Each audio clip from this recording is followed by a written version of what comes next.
Lire Magazine littéraire présente Portrait, le podcast qui retrace la vie des grands noms de la littérature. Épisode 3, Marguerite Yourcenar, humeur vagabonde.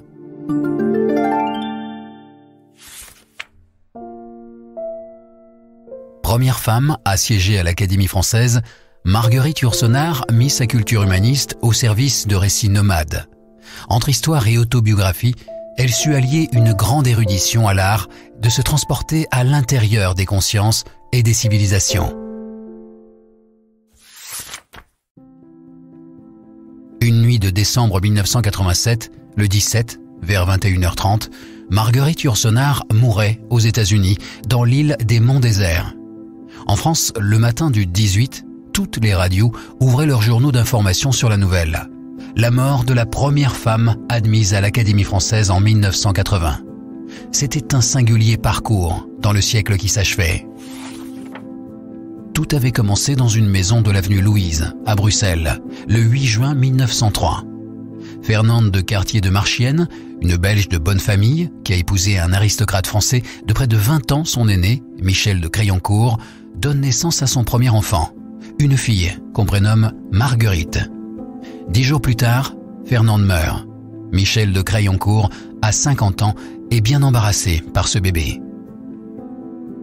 Heureusement, il put s'assurer les services d'une nourrice et de bonne pour s'occuper de l'enfant. Dès le mois de juillet, il revient en France, dans la propriété familiale près de Bailleul, dans le Nord, où habite sa mère, Noémie, vieille dame acariâtre qui n'aimera guère sa petite fille. Marguerite Yourcenar a toujours refusé de faire de cette enfance sans mère une douleur, même si son œuvre réfute parfois ses affirmations. Elle aimait à répéter que pour regretter quelqu'un qu'on n'a pas connu, il faut qu'on vous apprenne à le regretter. Sous-entendant que son père n'était pas homme à avoir entretenu le chagrin d'une mère absente. Elle disait aussi que si sa mère avait vécu, elle aurait eu à se battre pour apprendre le latin plutôt que la broderie.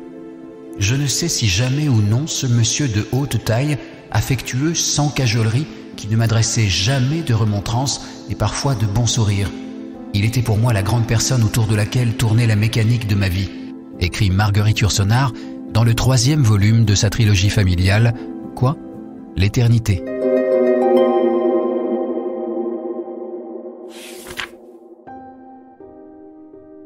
Elle a pourtant d'une certaine manière héroïsé la figure de ce père, si peu père au sens conventionnel du terme. Elle a admiré ce lettré, flambeur, séducteur, nomade, dont la devise était « On n'est pas d'ici, on s'en va demain ». Les soirs passés à attendre son retour du casino, où il jouait gros et perdait autant, n'étaient peut-être pas le signe d'une vie idyllique pour une jeune enfant, même si l'adulte qu'elle est devenue a embelli sa relation avec Michel de Crayoncourt. Il est vrai cependant qu'il a constamment encouragé le désir de lire et d'apprendre de sa fille. À partir de l'âge de 9 ans, elle lit sans relâche. Son père lui fait découvrir des auteurs qui scandalisent les rares membres de la famille à leur rendre visite. Romain Rolland, Huysmans, D'Annunzio, Tolstoï et bien d'autres. Avec lui, elle apprend l'anglais et le latin. Quand elle souhaite s'initier au grec, il engage des professeurs. Elle ne va pas à l'école, mais en 1919, à 16 ans, elle passe la première partie du baccalauréat. Elle s'en tient là, car déjà, elle a d'autres préoccupations. Dès 16 ans, elle commence à écrire, et c'est là que se noue sa véritable complicité avec son père. Michel de Crayoncourt s'est certainement rêvé écrivain et souhaite que sa fille accomplisse le destin qu'il n'a pas eu. Elle termine un drame en vers, qui, dira-t-elle, abonde en clichés poétiques inévitables chez une enfant qui a trop lu.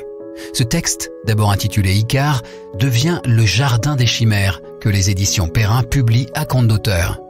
Michel de Crayoncourt accepte de payer et un soir, avec sa fille, cherche un nom de plume. Il joue avec les lettres de leur patronyme, Crayoncourt, et pour le plaisir de l'Y, s'arrête sur Yourcenar, bien qu'un C demeure inemployé. Marguerite décide de transformer son prénom en Margue. Cette indétermination sexuelle devait lui plaire. Marguerite, devenue Yourcenar, elle gardera toujours ce nom, mais renoncera à Margue pour reprendre son prénom, et désormais écrivain. Après un nouveau livre à compte d'auteur, elle entreprend un grand projet qu'elle intitule Remous. Il ne verra pas le jour, mais des fragments en seront publiés qui seront aussi la matrice d'autres livres. En 1926, elle écrit Un pain d'art, refusé par Grasset. Tout de suite après, elle achève un roman, Alexis ou le traité du 20 combats. Son père lit le manuscrit et la félicite d'avoir mené à bien ce projet.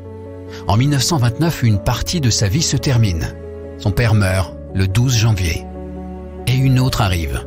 René Ilsom, éditeur des surréalistes, est intrigué par cette jeune femme et son roman plutôt gidien.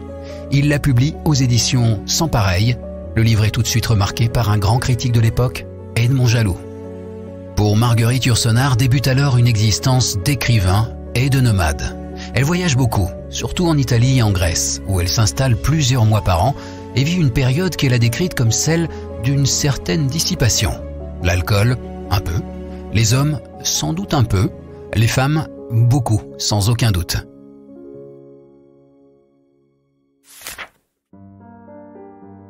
Au début des années 1930, elle rencontre André Fregnault, jeune écrivain, éditeur chez Grasset.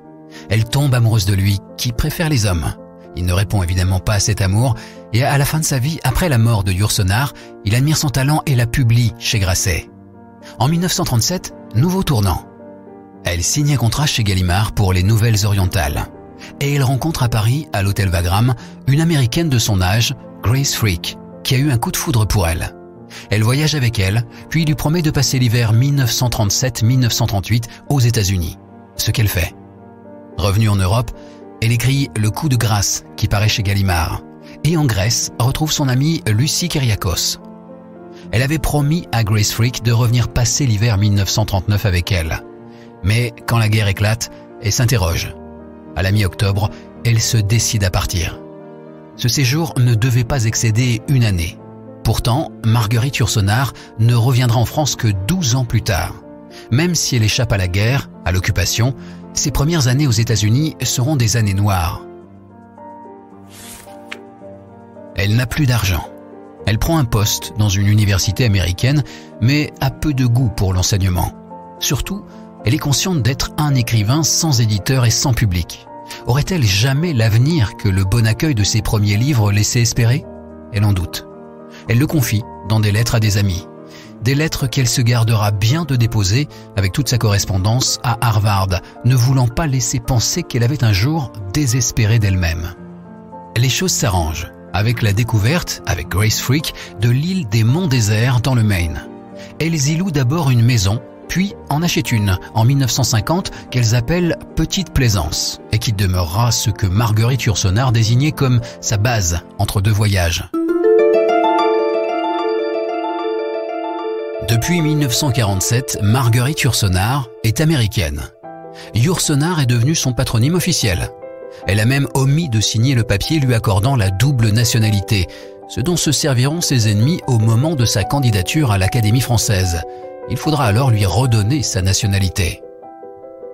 En 1949 survient un événement banal qui se transforme en heureux hasard. On lui livre une malle retrouvée à l'hôtel Meurice de Lausanne où elle l'avait laissée au début de la guerre. Au milieu de vieux papiers qu'elle brûle, elle découvre ce qui lui semble être une lettre adressée à « Mon cher Marc ». Ne se souvenant d'aucun Marc dans son entourage, elle finit par comprendre qu'elle lit le début d'un manuscrit consacré à l'empereur Adrien. Tout ce qu'elle a écrit était en place, comme elle l'a dit dans ses projets de la 20e année. Elle avait déjà écrit plusieurs ébauches de ce roman, dont l'une dialoguée. Elle avait abandonné car tout lui semblait médiocre et au moment de quitter l'Europe, elle venait de commencer la nouvelle version. Dès cette découverte, elle se met à écrire avec passion et en 1951, Mémoires d'Adrien est publié par Plomb. Le succès passe toute attente, confie-t-elle à un ami.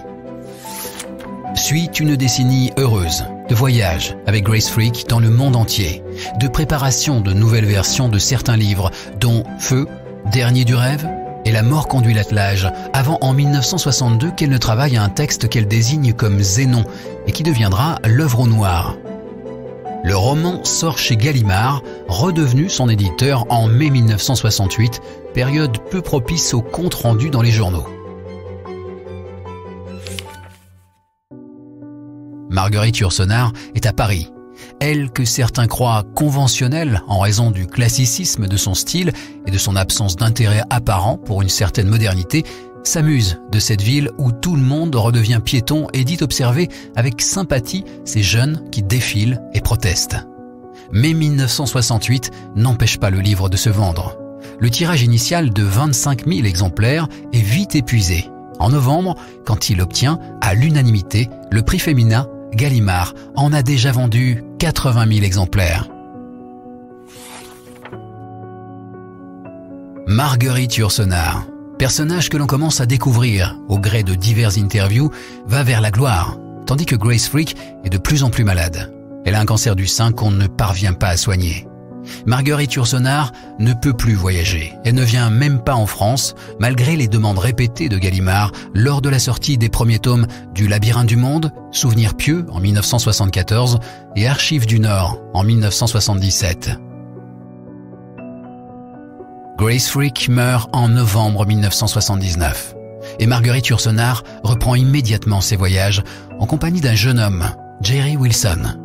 En France, après la diffusion d'un apostrophe spécial enregistré à Petite Plaisance, Jean d'Ormesson décide de mener campagne pour que Marguerite Yourcenar devienne membre de l'Académie française. En dépit de nombreux coups bas, propos extrêmement désagréables sur son apparence et sa sexualité, elle est élue le 6 mars 1980 alors qu'elle part pour une croisière dans les Caraïbes. Elle, si éloignée pendant des années du milieu littéraire parisien, y fait un retour tonitruant.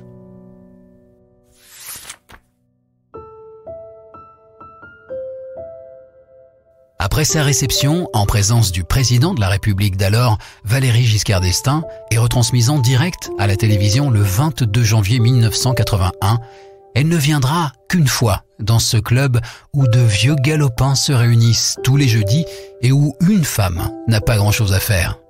Elle continuera de voyager sans cesser d'écrire, en précisant « Je le ferai jusqu'à ce que la plume me tombe des mains ». Le dernier volet du Labyrinthe du Monde, quoi, l'éternité, inachevé, paraîtra en 1988.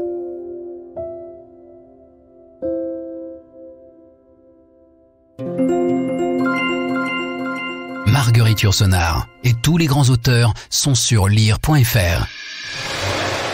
Si vous avez aimé cet épisode, abonnez-vous au podcast Portrait de Lire Magazine Littéraire et aidez-nous à le faire connaître en laissant des commentaires et des étoiles.